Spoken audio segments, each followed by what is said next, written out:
Goddag og velkommen til vores billedserie om vores tur til New Zealand. Den startede med, at vi første dag skulle hente vores autocamper, og derefter skulle vi så ud og køre. Men først skulle vi jo ned på et supermarked og have handlet ind, for vi manglede jo alt. Efter vi havde været i supermarkedet og købe ind, kunne vi jo så få noget morgenmad. Det havde vi ikke fået på hotellet. Vi havde ikke evne til det. Men her er vi på den første parkeringsplads, hvor der er lavet kaffe, der er smurt brød. Og det er helt fantastisk sommervarme, og vi nyder solen, og der er nok 25 grader varme den første dag. Det er et super tur.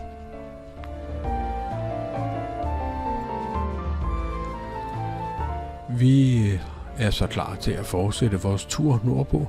Vi skal op til en by, der hedder Waitangi. Jeg skal ikke love, at jeg kan udtale det korrekt. Og mens jeg viser jer billeder, som vi har taget på vej op nordpå vores første dag, som vi er imponeret af, kan jeg fortælle lidt om vores flyvetur derop. Fra den 29. november om morgenen. Og når man flyver over så mange tidszoner, kan det til sidst være svært at finde ud af, hvad klokken er. Den eneste måde at få stillet et digitalt ur på, det er jo at tænde sin telefon, så det bliver opdateret. Så i Qatar Lufthavn tændte jeg min telefon, og så gik der så et øjeblik, og så fik jeg en sms. Du har nu brugt for 100 kroner mobildata.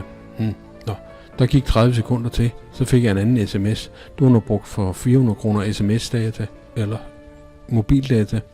Og derefter gik der 60 sekunder, og så fik jeg en, at nu er der lukket for mobildata, og jeg skulle sige ja til, at jeg vil bruge de næste 450 kroner. Gylp, for nu af var mobildata slukket. Det var ikke nogen mulighed at bruge det. 4 om morgenen, den 1. december, og der går også en halv times tid, 3 kvarter med at komme ud af lufthavnen og paskontrol og toldkontrol etc.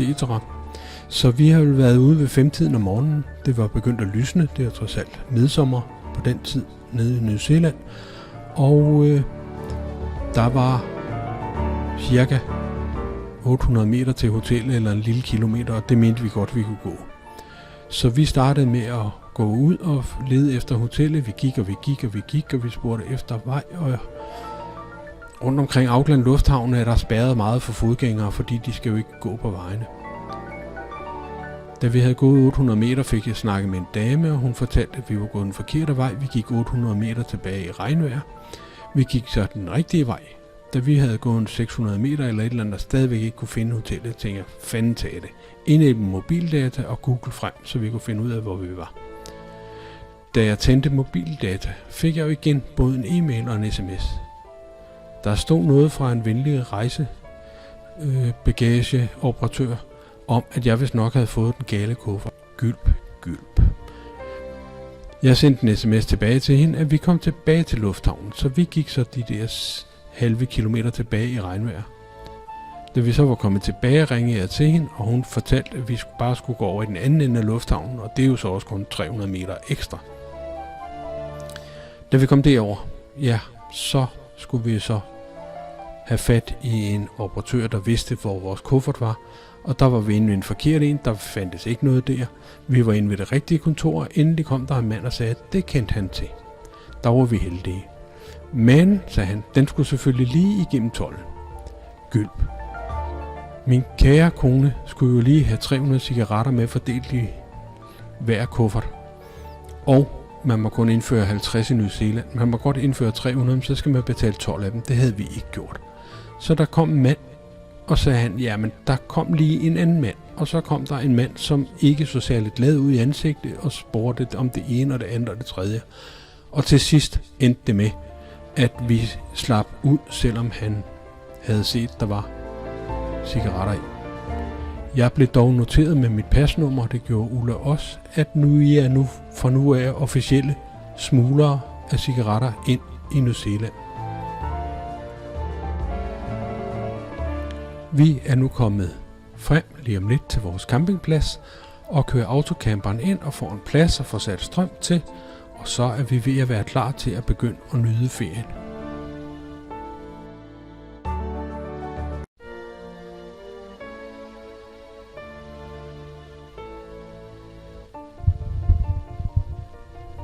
Ja, så bliver det 3. december, og vi skal ud og se et historisk sted fra New Zealand. Men først nyder vi lige, at solen er stået op. Og vi skal hen over den bro, som vi ser her i bugten. Denne smukke morgenstund. Solen skinner. Og Ulla er gået ud for at inhalere noget røg. Så går der en stork forbi. Det er nok ikke en stork, men jeg ved ikke, hvad det er for en. Men vi tog nogle billeder af den ud igennem vinduet.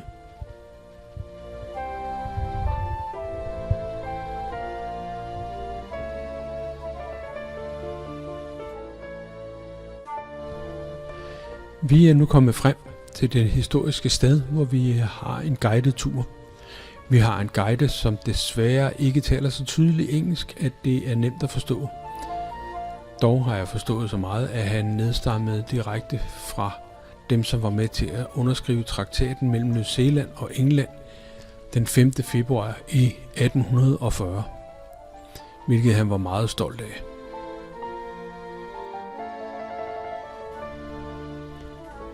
Disse møbler, som er bevaret siden 1850'erne eller 40, står stadig, og de er importeret fra England til New Zealand. Man må selvfølgelig ikke lægge sig i dem, det ligger der en tydelig seddel om.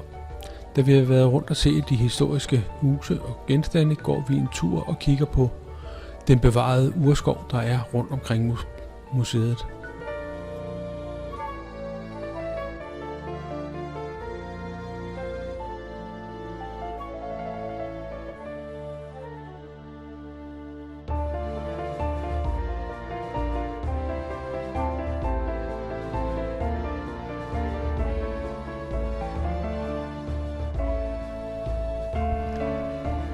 Disse informationstavler viser en kano, som er blevet bygget af den oprindelige befolkning af det træ, som der er vist der. Og her ser vi arbejderne, som står på træet og har sejret, det er faldet. Træet skal bruges. Her er træstukken. Vi kan se, det er temmelig tyk, mere end 2 meter i diameter.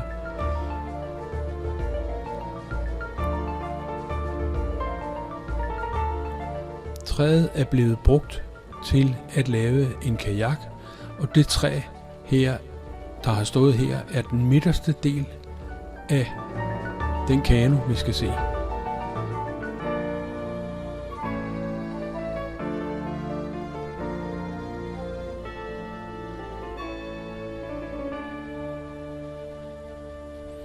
Her er kanoen. Som sagt, det ene træ, det er det midterste stykke. Der er brugt 2 andre træer til stævn og hæk. Træet er bare udhulet. Der er ikke brugt søm, skruer eller lim eller noget som helst. Det er bundet sammen med bast. Et virkelig fantastisk stykke arbejde. Den her kano er ikke den kano, som den oprindelige befolkning kom i. Det er ikke engang en mand til. Den her er lavet til krigsførelse. Sejle ud til fjenden og bekæmpe dem.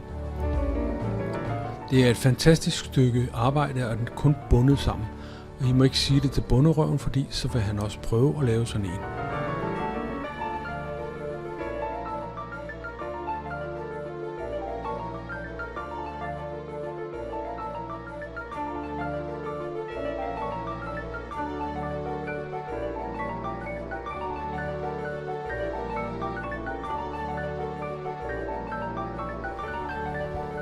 Bambus, der vokser her i det, der er bevaret af urskoven, er temmelig kraftig. Man kan godt se, at man ikke kunne gå igennem skoven, hvis ikke der var tyndet ud i det.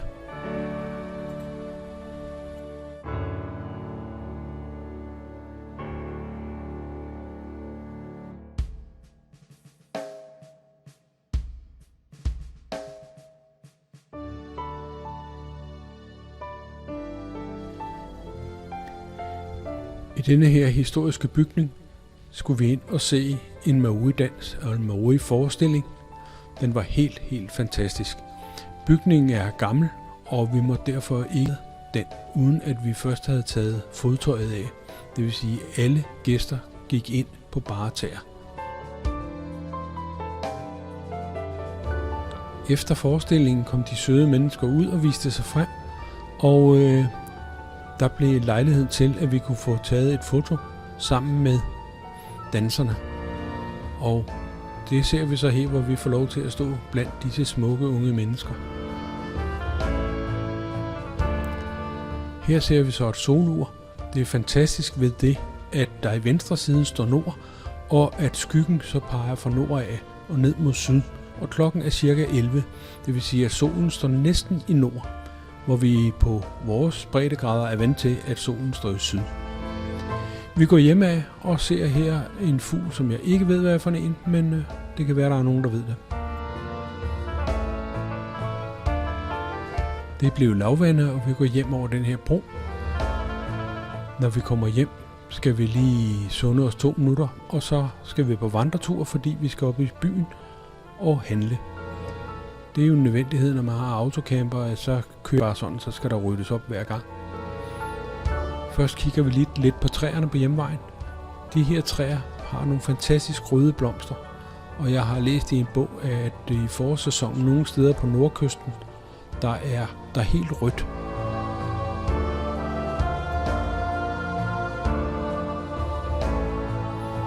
På vej hjem fra byen faldt vi for fristelsen til at gå ned og mærke, om vandet var koldt. Det var det ikke. Det var super dejligt at få skyllet tæerne, efter at vi har vandret rundt hele dagen. Der er nogle lidt høje dønninger, der kommer ind, men det er der hele vejen rundt om New Zealand.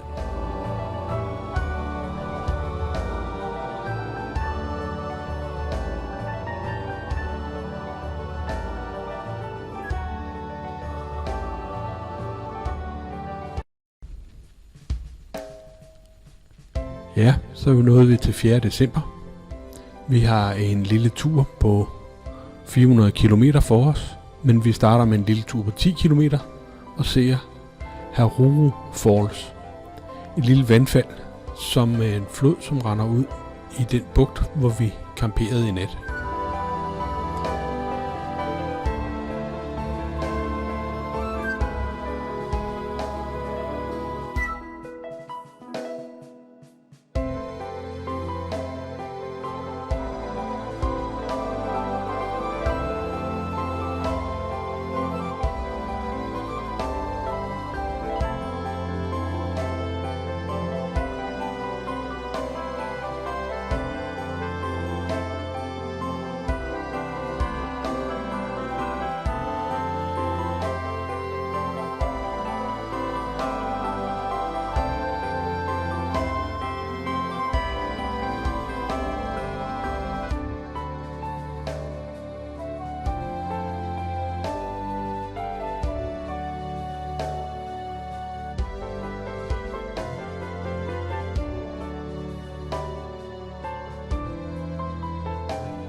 Vi har nu set på vandfaldet, og vi gør os klar til den lange tur ned igennem Auckland og til Whangamata. Hvad helvede det hedder.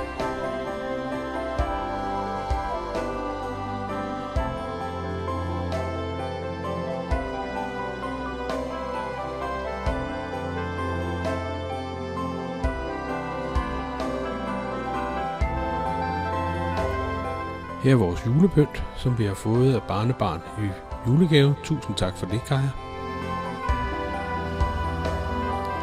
Vi fik fortalt dagen efter, at det vi ser her er vulkanåbningen fra en gigantisk vulkan, som har været med til at skabe New Zealand for millioner af år siden. 5. december, og vi skal på kajaktur.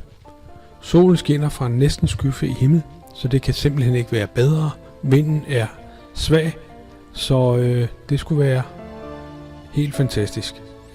Vores turleder, guide, havde prøvet at kontakte os, men jeg var henne og snakke med ham om morgenen, og han spurgte, om ikke vi ville rykke vores tur en gang, fordi ellers så skulle vi sammen med en skoleudflugt, og han mente det, vi fik mere ud af turen, hvis vi tog den i en mindre gruppe senere. Her ser vi så den tur, vi skulle have været på, en større mængde skolebørn, som skulle ud og sejle. Vi studerede, hvordan de kom i vandet, så vidste vi jo, hvordan vi skulle gøre, for ikke at dumme os for meget. Og så tager de afsted, og vi går op, imens de sejler, og gør os klar og får noget udstyr på. Sådan, så er vi klar til at sejle.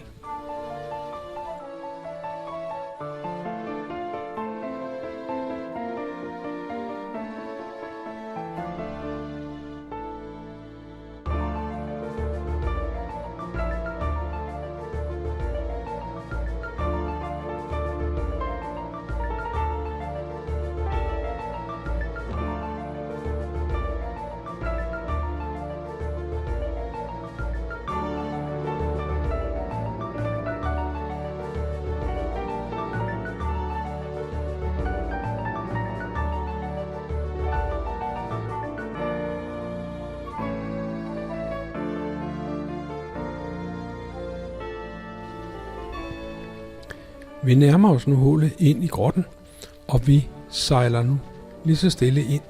Det er en lille smule vanskeligere, end det ser ud til på billeder, fordi der er nogle rimelig store dønninger, som får kajakken til at rulle frem og tilbage mod kanterne i hulen. Men her er vi kommet ind i den lille åbning, der er inde i grotten, og det er super dejligt at være her.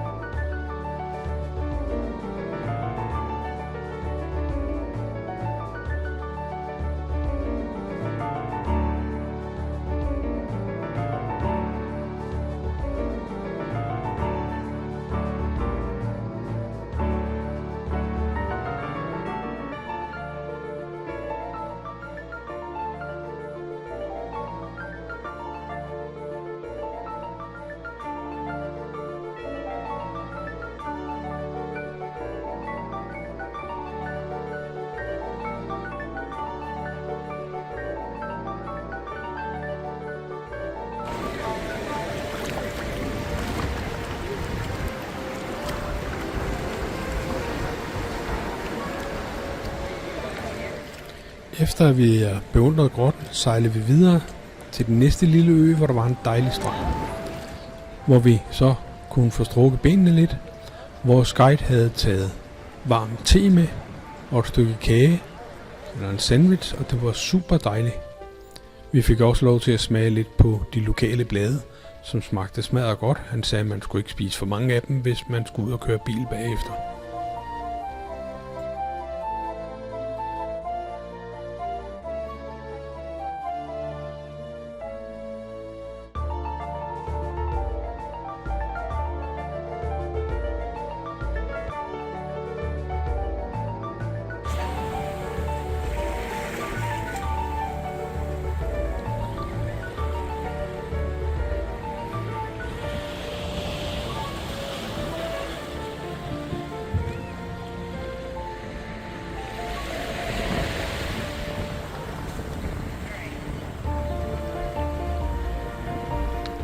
Vi har næsten tørt tøj, og vi går i kajakkerne igen og sejler hjem. Det lykkedes så at komme ind på stranden, og vi var stadig næsten tørt tøj, da der kom en dønning, som skyllede hele vejen ind over kajakken og os, så vi gik i land fuldstændig, som om vi var stået op af et svømmebassin.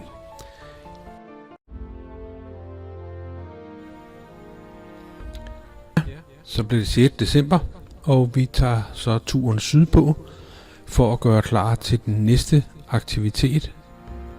Og det er, at jeg skal ud og prøve noget river rafting. Det bliver virkelig, virkelig spændende. Her er vi på vej, og vi skal selvfølgelig tage nogle billeder.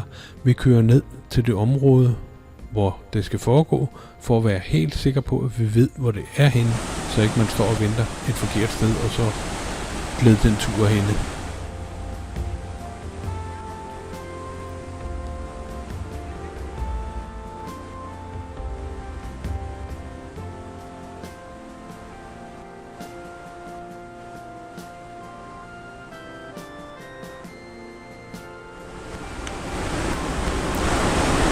Her er stien, som den ser ud langs med floden.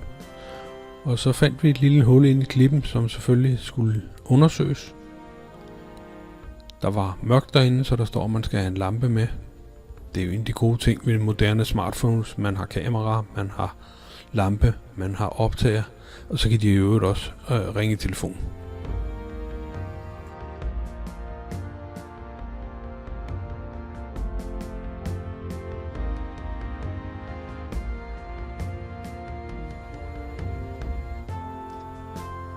Da vi havde gået ruten igennem, som jeg skulle sejle i morgen, var vi så heldige, at der lige kommer en smagsprøve på, hvad der tit vækker, hvad der skal hende i morgen.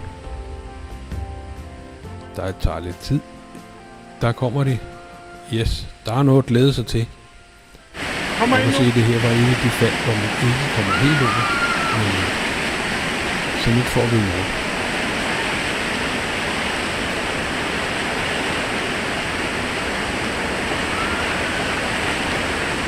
På vej ned til campingpladsen får vi lige tid til at nyde udsigten over søen, hvor vandet render ud i. Så blev det den 7. december, dagen hvor vi skal prøve river rafting. Det ser spændende ud. Her så er jeg taget op fra skoven af et billede af et af vandfaldene.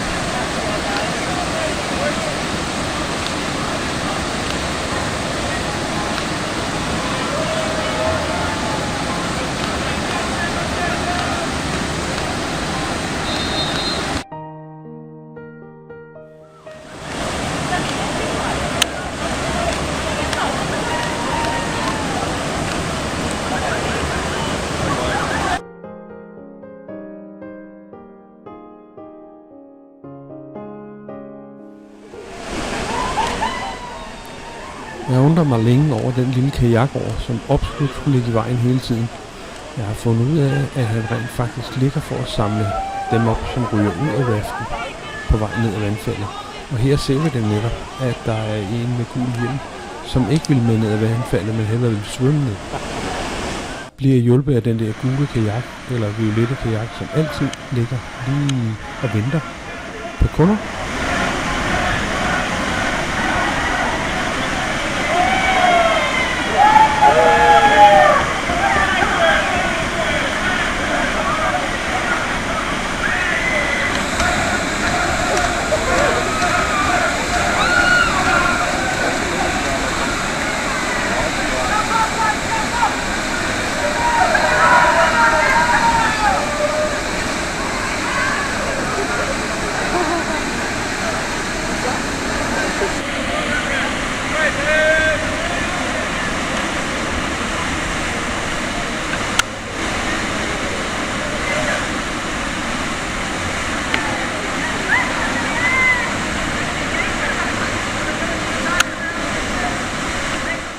Det kan være meget svært på vej ned ad faldene at se, hvad for en raft jeg er med i, men ham, guiden med den grønne hjelm, hvor der kun er 4 i, det er mig, der sidder i bagbords side af den med den røde hjelm lige der. Så vi overlever jeg komme ned.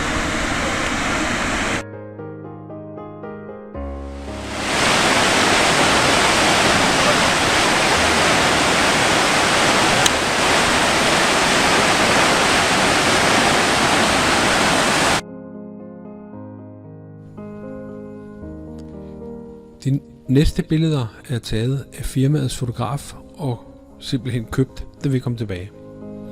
Så sæt jer nyd dem. De fleste af dem er af den raft, jeg var med i.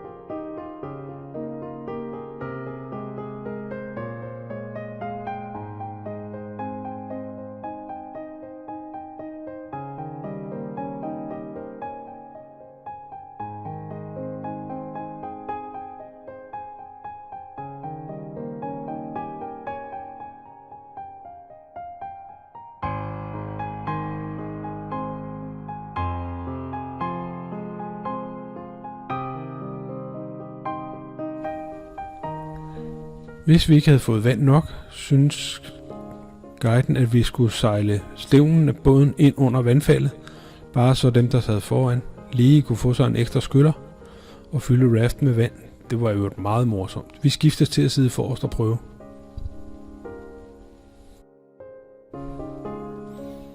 De forskellige strømfald har forskellige kategorier efter, hvor stejle eller hvor store de er. Og det her, det var kategori 5. Og det ser helt fantastisk ud, og det var en virkelig oplevelse. Og det er et af de steder, hvor man også en ny og næ mister en passager.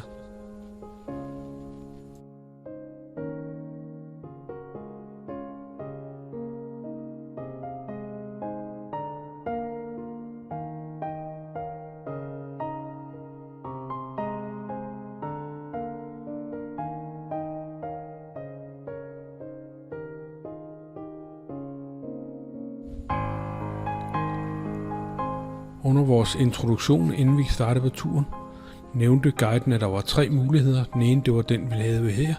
Kom ned og sejle.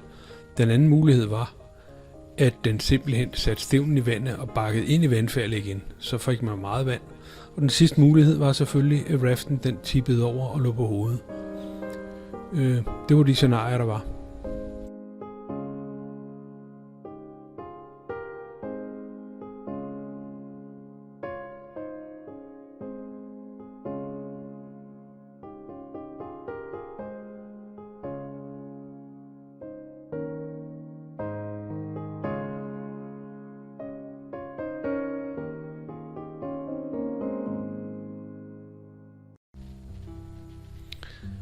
Vi er så heldige, at den næste aktivitet ligger i samme område. Der var kun lige et par kilometer. Og vi skal ud og se nogle gejser, vi skal ud og se et museum. Alt sammen på samme grund. Og vi skal ind og se en Mao-dans optræden, hvor de viser, hvordan deres traditionelle danser har været.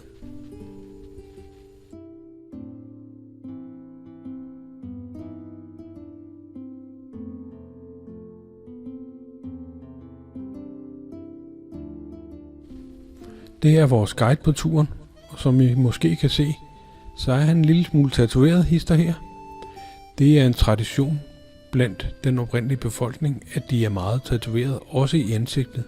Og når man har gået et stykke tid rundt her, så kan man en gang imellem tænke, at hende der kom gående der, manglede et eller andet. Det var ikke læbestiften, det var tatoveringen på hagen.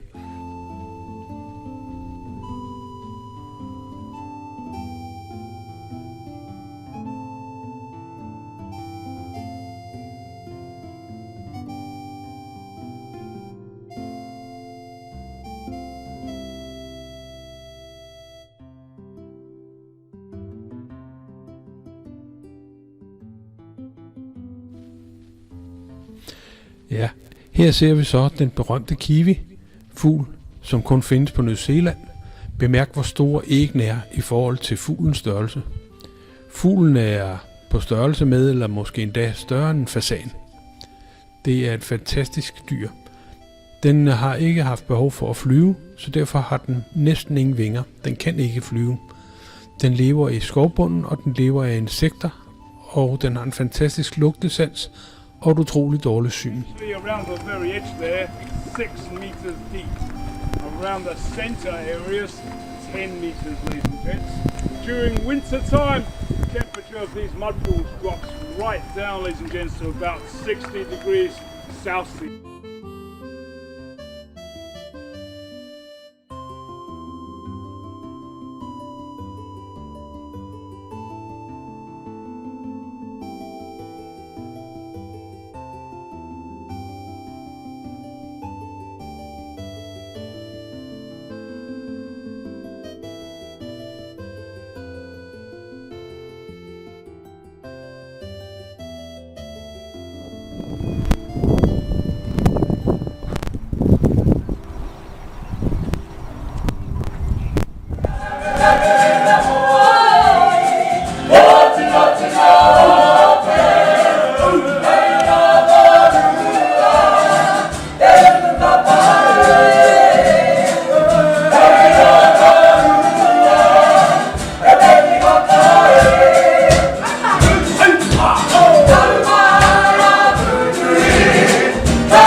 afstand, da gejseren begyndte at springe, så vi måtte jo zoome lidt ind for at se den.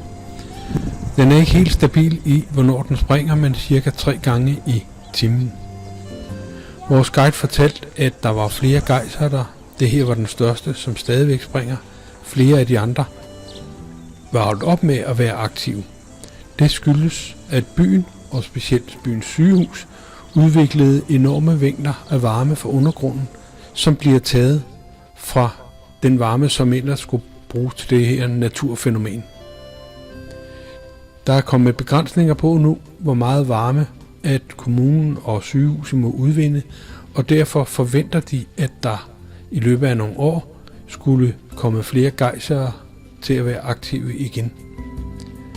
Det er jo en stor turistattraktion, som økonomisk set skal man måske vælge mellem, om man skal bruge lidt energi for at varme sygehuset op, og så have turistindtægterne.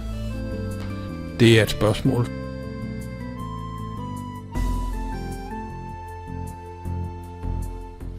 Vi tager afsked med naturfænomener, trætte i fødderne, kigger på en fugl, og så tager vi hjem og slapper af ved campingvognen.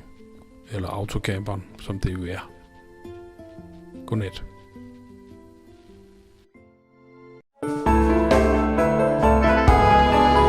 Så nu er vi frem til den 9. december. Det var en dag, der var afsat til transport. Vi skal ned i en nationalpark og se. Og vi er så heldige eller uheldige, men under alle omstændigheder er det en dag, hvor det er regnvejr. Og det regner, og det regner, og det regner. Vi har gudskelov taget både regntøj og støvler med, som passer til vejret, og er nede og kigge lidt på vandet.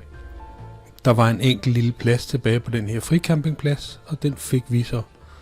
Helt ærligt. Vi var 3 biler i alt på et meget, meget, meget stort areal. Med meget vand.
Vi har et stykke vej til Wellington, hvor vi skal være den 11. december. Så vi tager en transportdag mere sydpå. Men først så skulle vi jo lige se noget af nationalparken. Jeg havde regnet med, at vi kunne finde et sted, hvor der var nogle gangstier, som var mærket osv. osv. Det her er det bedste skilt, vi fandt, hvor der står en rød tekst. Her er du. Men så ikke ret meget mere. Vi kørte ud fra den der fricamping og begyndte at køre den modsatte vej af, hvor vi var kommet. Vi regnede med, at så var der nok en lille vej. Jeg mener, at det her det er det sted, jeg vendte. Vi kørte, og vi kørte, og vi kørte, og vi kørte. Der var ingen skilte, der var ikke noget som helst. Og der var frem for alt nada dækning på din telefon. Hverken telefonopkald eller data eller noget som helst. Det hører med, at da man lejer autocamperen, skrev man under på, at man maks måtte køre 12 km væk fra Alfavej. Jeg tror, jeg kørte mindst 20 ud over dem, jeg havde kørt aftenen før. Til sidst var jeg nødt til at vende. Jeg ville gerne, der er en berømthed, der hedder Bridge to Nowhere. Jeg havde måske fundet The Road to Nowhere. Ulla fik taget en masse billeder, mens vi kørte. Og det er et fantastisk landskab, men vandreture fandt vi altså ikke nogen af. Det var med lettet hjerte, da jeg efterhånden kom ud herfra og så civilisationen igen.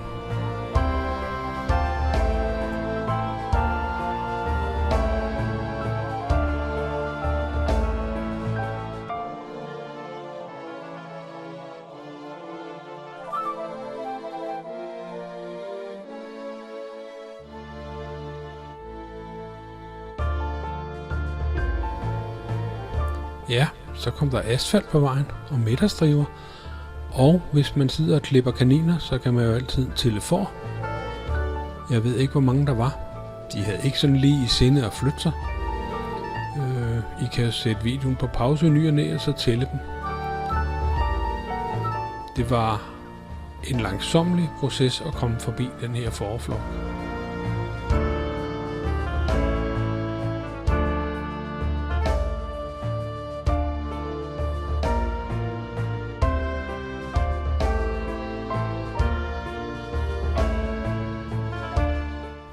Vi nærmer os et sving. Det er tydeligt markeret, og jeg elsker simpelthen deres afmærkninger, når man kommer til svinget. Max 35 km/t eller anbefale hastighed 35. Med den autocamper, jeg havde lejet, var det ikke noget, jeg overskred.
Det blev aften 11. december. Vi er i Wellington, og vi er ude og gå aftentur for at nyde det sidste af solen, inden vi næste dag skal sejle til Sydøen. –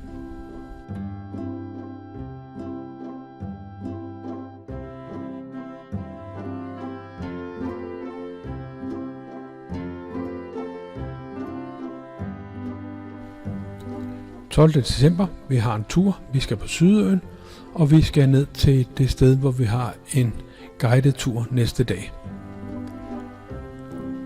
Vi gør os klar til at køre ombord på færgen. Man skal være der en time før, og her er færgen.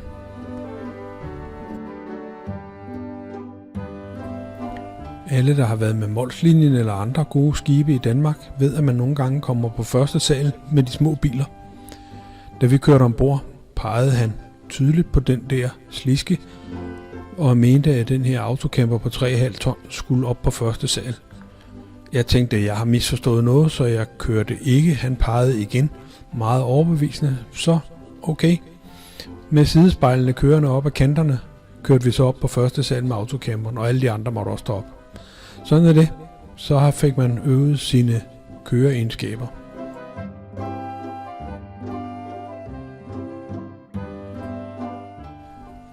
Vi kommer frem og finder os en plads.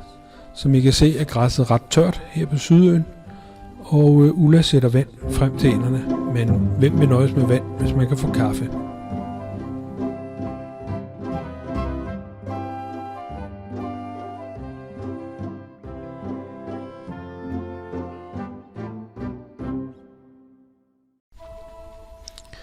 Det blev 13. december, og vi har en hel dag, hvor vi ikke skal noget. Så der benytter vi så lejligheden til at gå ned og soppe lidt, nyde solskinnet. Der var ikke nogen, der var fristet til badetøj.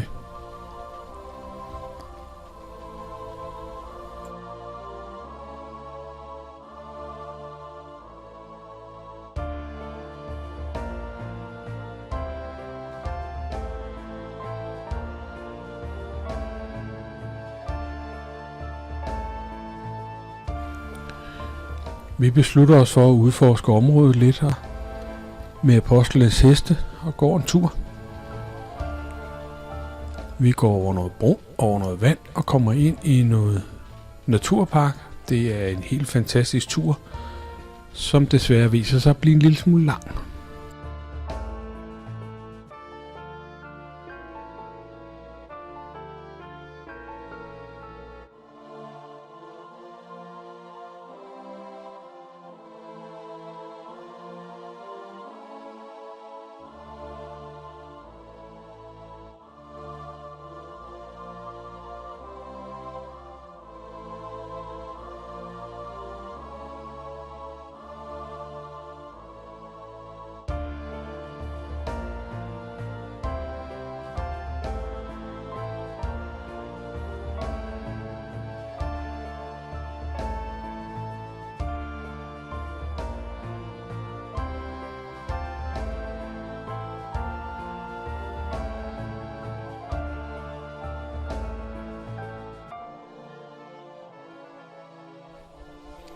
Vi er gået omkring 4 kilometer og udforsker naturen her på Sydøen. Det ser fantastisk godt ud.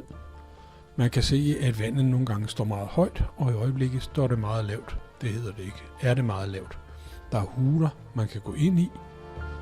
Klippeformationer, der er formet af havet. Vi kan se, at det nu er blevet meget lavvandet. Og vi vælger jo så at måske tage en genvej hjemme af, fordi at man kan korte turen af med nok 1,5 kilometer. –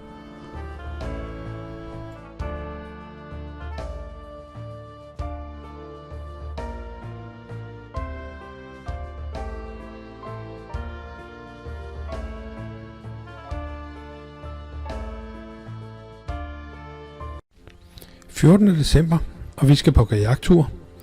Vi er igen heldige, solen skinner, og vinden er forholdsvis svag, og vi er til at stå ud på det store hav.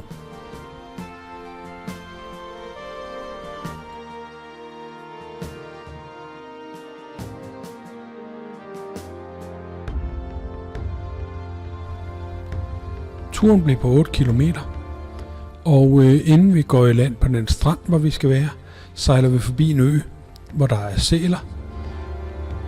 De er fredet, så vi må maks være 25 meter fra kanten, så det er med at få lidt zoom på sit telefonkamera, så man kan se, at der faktisk ligger en sæl derinde og hygger sig i solskinnet.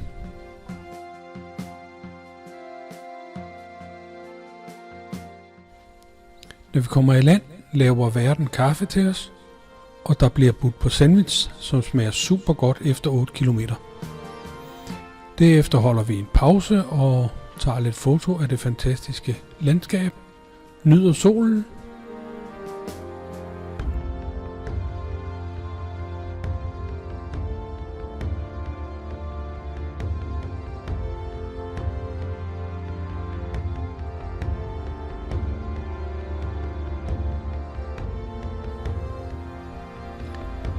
Ja, her er så billedet af vores guide, som har sørget for, at vi kom sikkert frem og fik set sæler og fået en del natur forklaret. Turen går hjemme, og vi kan se her, at den tur, vi har gået, der er lukket, det er 12 km, der gik ind. Det stod der altså ingen steder nu om. Men en flot natur. Vi starter med at gå op og op og op, og som vores guide sagde, vi skal bare gå op på toppen af bjerget og derefter gå til venstre. Der er lige brug for et støttetræ, mens vi får pusten.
Ja, 15. og 16. december. Transportdage. Vi har små 500 kilometer, der lige skal tilbagelægges på et par dage. Der bliver lige lidt tid til at gå et par ture i regnskoven i ny og næ. Når vi har pause, så kommer vi frem til et dejligt campingplads, hvor vi desværre kun kunne være en dag, for vi skulle videre. En dejlig sø, og så videre. Man skal jo have nogle pauser.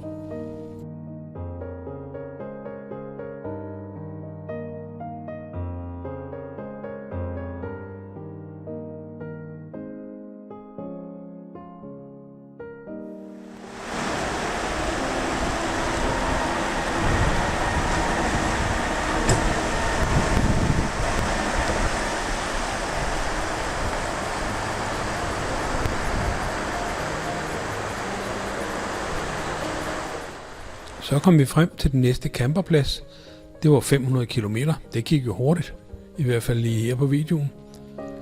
Vi følte trang til at gå ud og bevæge os lidt, så vi gik en tur ned og kiggede på en bro og fotografere lidt af elven. Vi kan se, at det her er gletsjervand, der kommer fra Franz Josef Gletsjeren, som vi skal op og besøge. Og hovsa, det blev regnvejr, men efter regn kommer der sol. Sikke en bjergtop. Den havde vi slet ikke set, da vi kom. Skyerne lå tæt over bjergtoppen, men nu var vi vildt imponeret over, hvordan der så ud.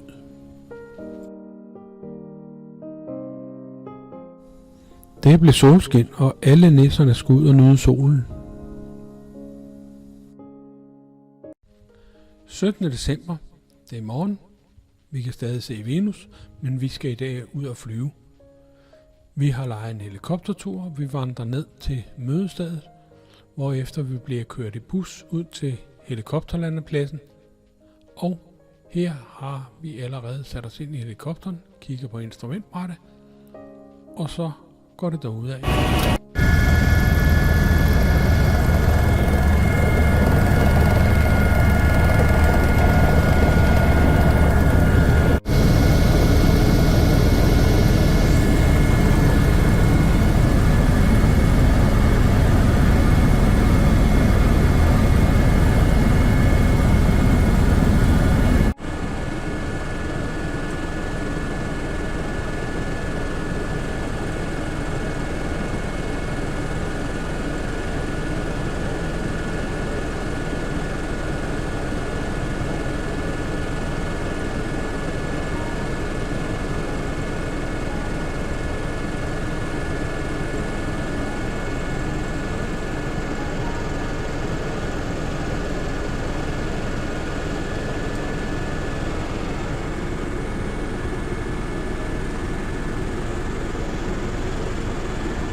Så er vi landet.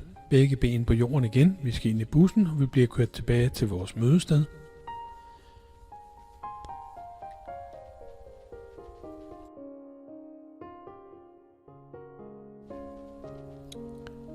Efter flyveturen havde vi lyst til en kop kaffe, så vi gik hjem og fik lidt kaffe, og derefter skulle vi have rørt benene lidt. Jeg havde fundet en fantastisk lille gåtur til noget, der hedder Robots Tracks View Platform.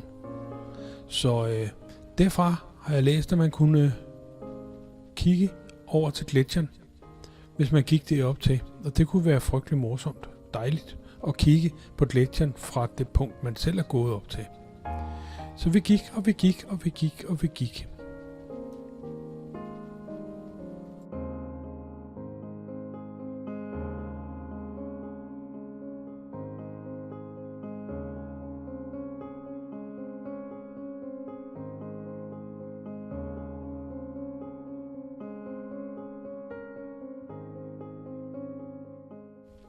Der har tidligere været opslag om, at man skal holde sig til stien. Jeg kan bare ikke rigtig få øje på, hvor stien er. For mig ser det mest ud, som om det er et vandløb med trædesten. Og det lykkedes altså heller ikke at komme over helt uden at få fugtighed ned til Storetåen.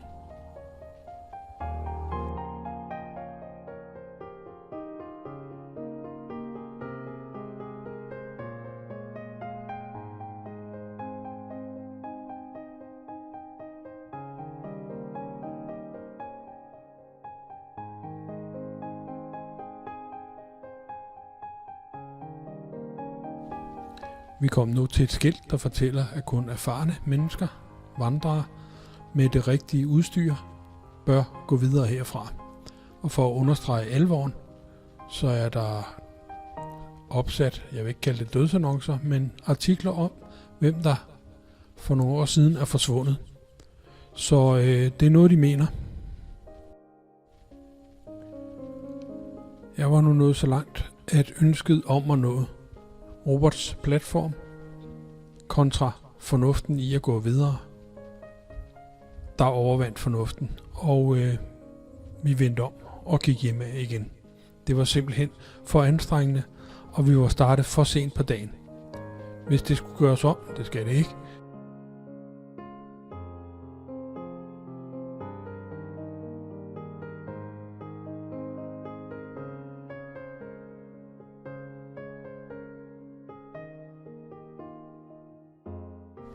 Her ses vores track.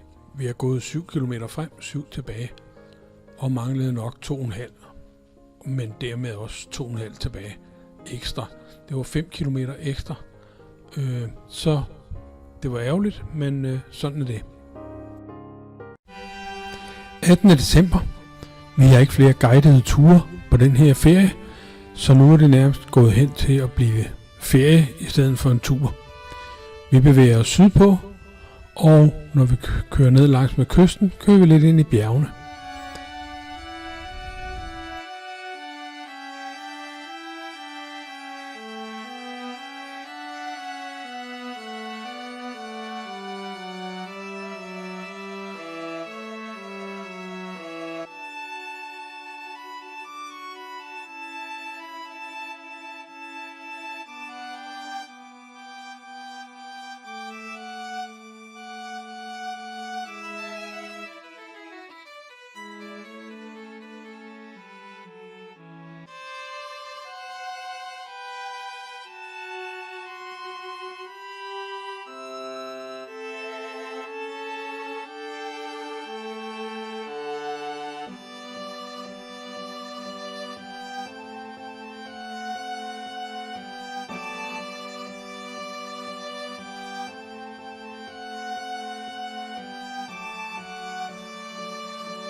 Bemærk tykkelsen. Jeg er altså på træet. Det var ikke groet op i løbet af 5 minutter.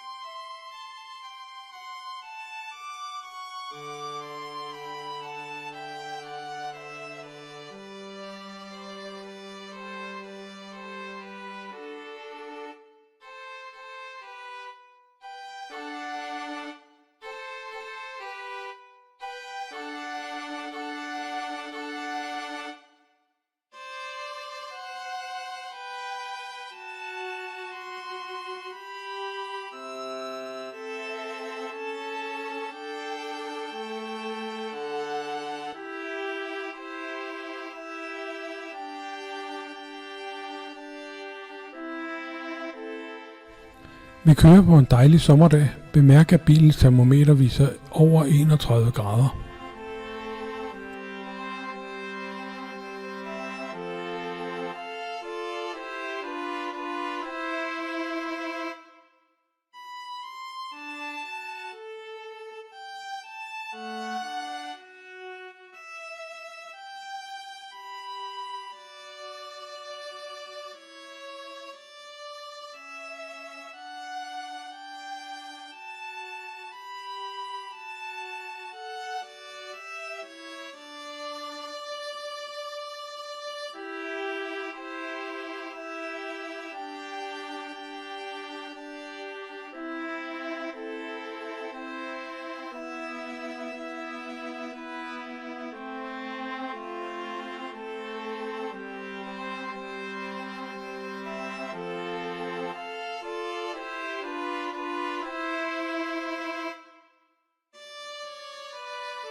Så nåede vi til den 19. december, og vi skal til Queenstown.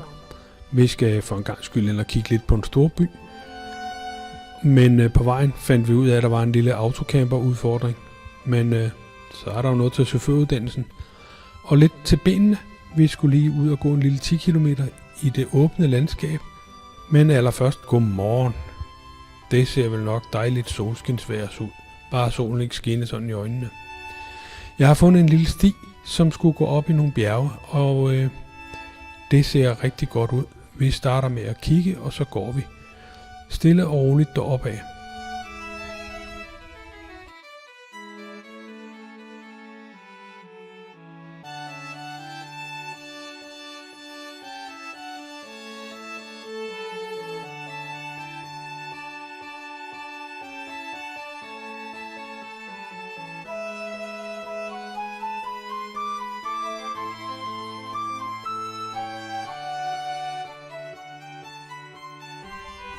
I modsætning til vores andre ture, er vi her kommet lidt i højlandet.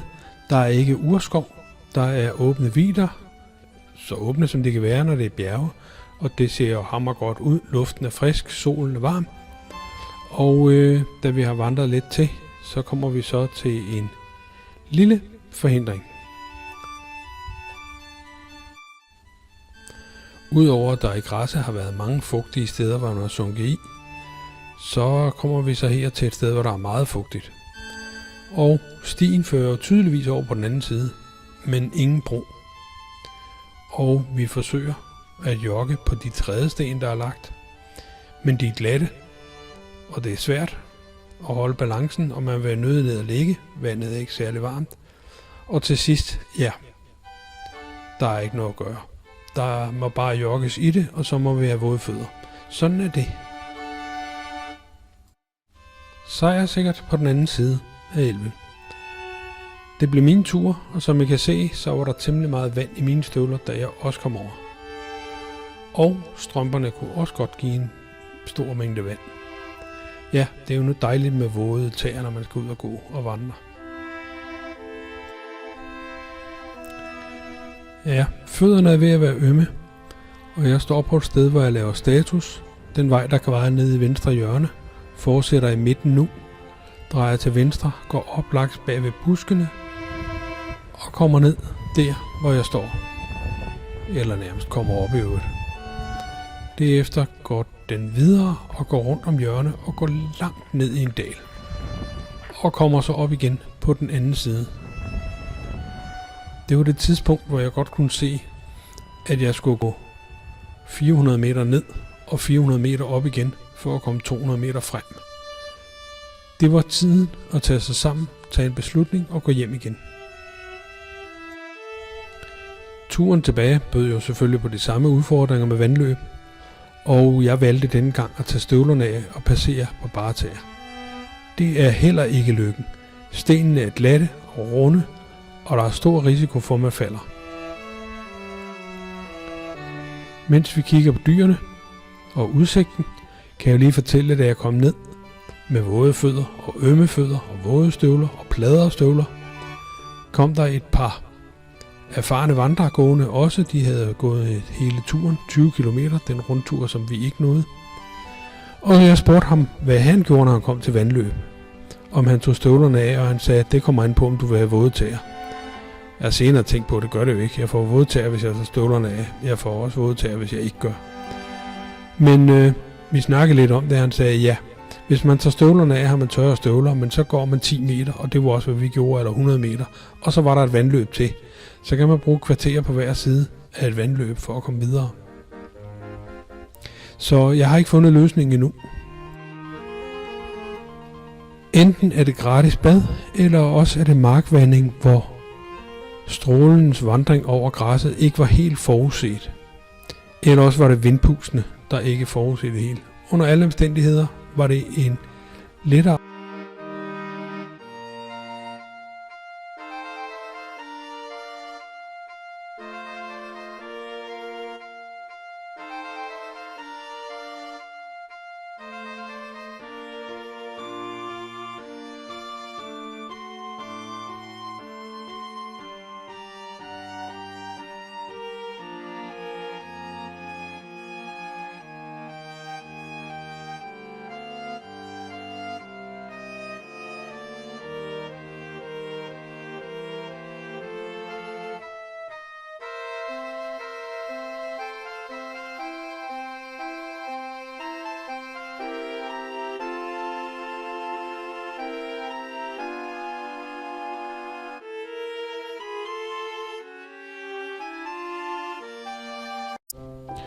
21. december.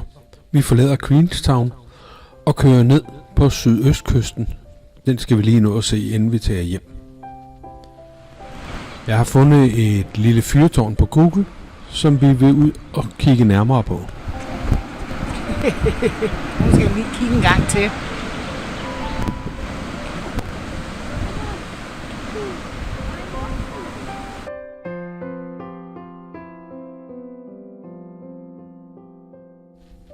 Her er fyrtårnet, og der er kun 1 kilometer at gå, så vi vandrer derudad.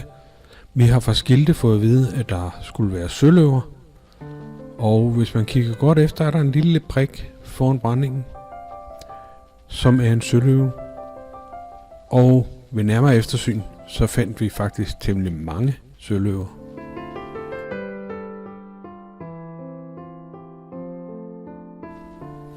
Vi zoomer lige ind på den, så det er tydeligt for enhver, at der ligger en der og svømmer rundt i brændingen.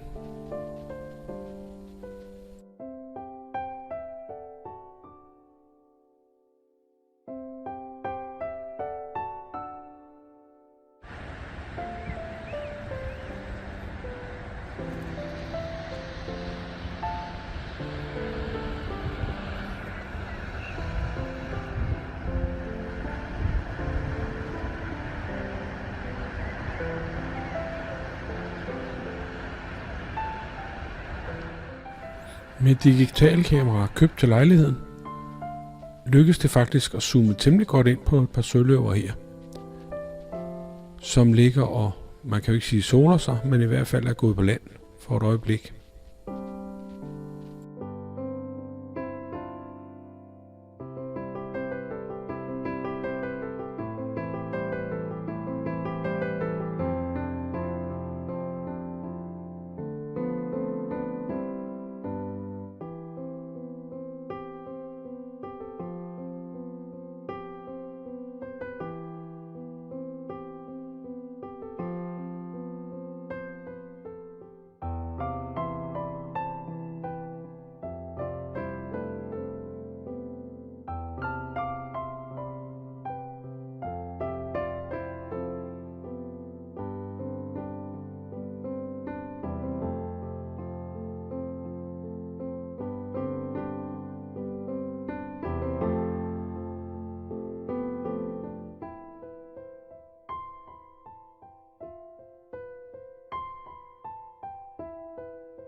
Vi forlader nu Nugget Point Lighthouse og finder et sted at overnatte.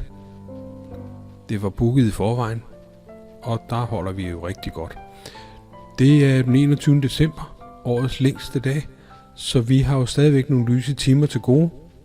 Og vi beslutter derfor, da jeg tjekkede ind, sagde hun, at der var en mulighed for at se søløver på stranden.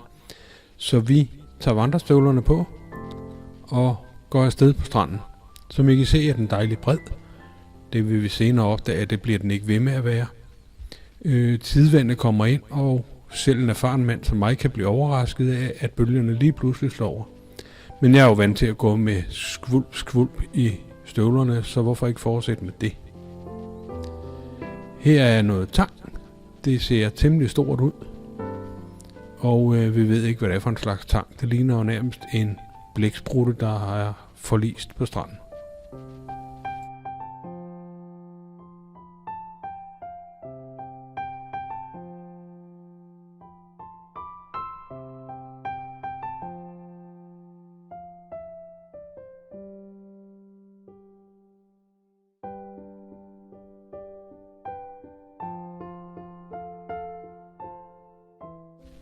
Efter at have gået nogle kilometer, kommer vi så til en klippe, som afbryder det sandstranden. Og vi beslutter selvfølgelig at gå op på toppen for at kigge efter de her berømte søløver, som der skulle være her.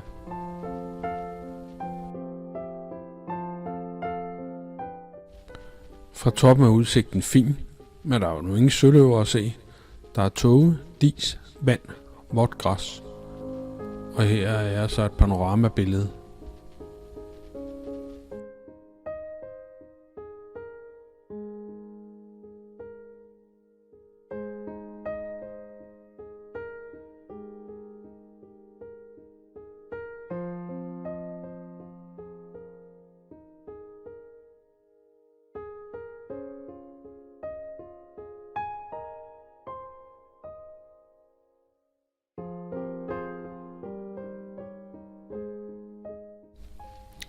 Stormens susen og brændingen gjorde, at da vi så, der gik en sti op og lidt væk fra stranden, valgte vi at gå af den hjem. Det viste sig dog at være en taktisk fejl, da den på intet tidspunkt gik tilbage, men længere og længere ind i landet, men ikke ned i nærheden af vores campingplads.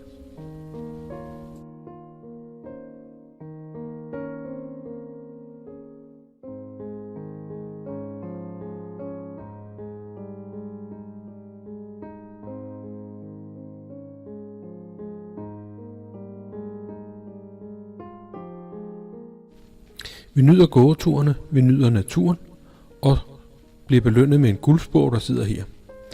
Da vi næsten er hjemme, kan vi næsten ikke tro det. Der ligger ham her på stranden. Nu har vi gået næsten 10 kilometer, og han ligger lige foran campingpladsen. Det er næsten ikke til at tro.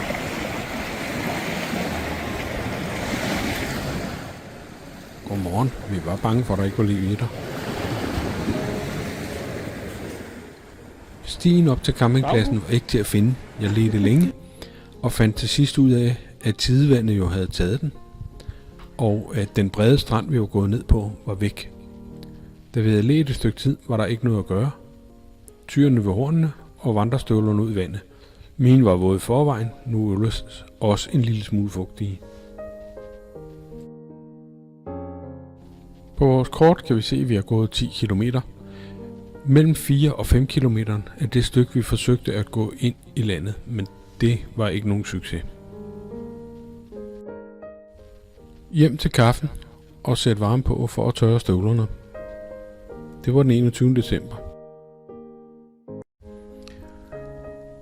Så skal turen til at gå nordover igen. Vi skal til Christchurch.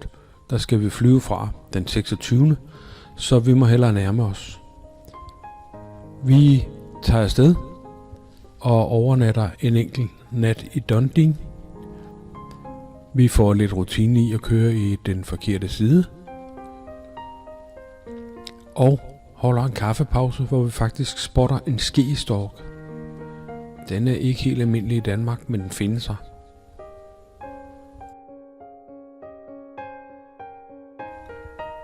Vi får en overnatning. Den er kun 1.500 kilometer hjemmefra.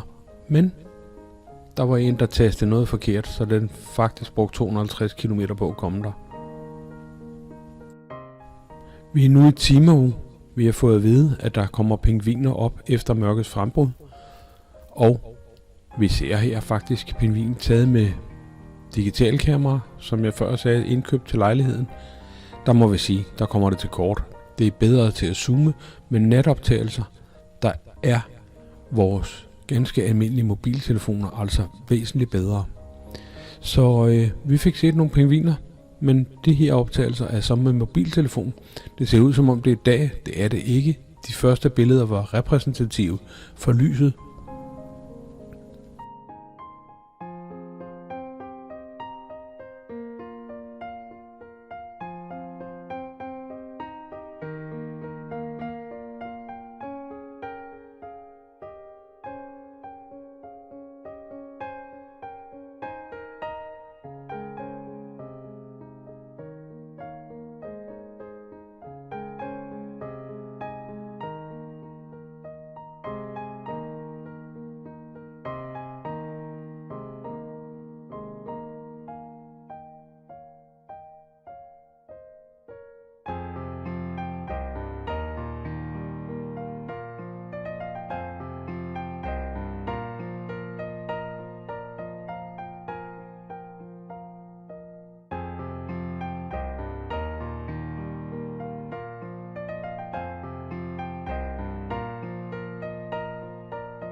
Turen nærmer sig sin afslutning.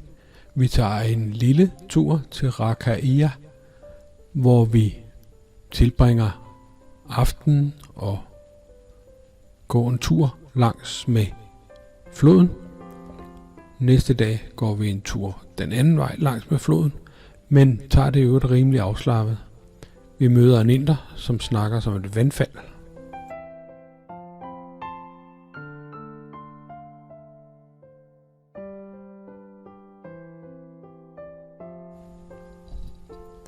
Vi tilbringer juleaften, men vi kan ikke danse rundt om juletræet, for det eneste juletræ, der er på plankeværket. Og det er vi for lidt til. Vi pakker julegave op. Den eneste julegave, vi har taget med til New Zealand, og vores lille kiwenisse står og beundrer den. Næste dag går vi så en lille tur igen.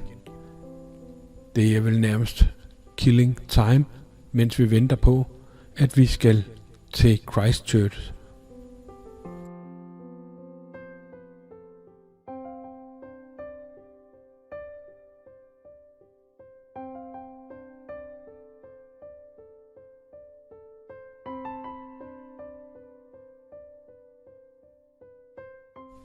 Endestation Christchurch.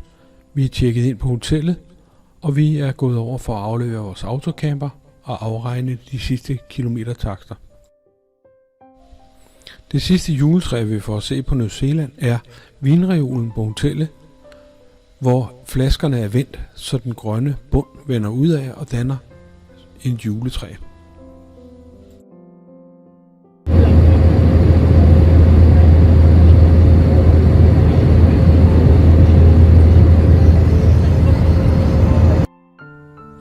Vi siger nu farvel til New Zealand. Det var dyrt, det var dejligt, det har været en oplevelse, det har været helt fantastisk.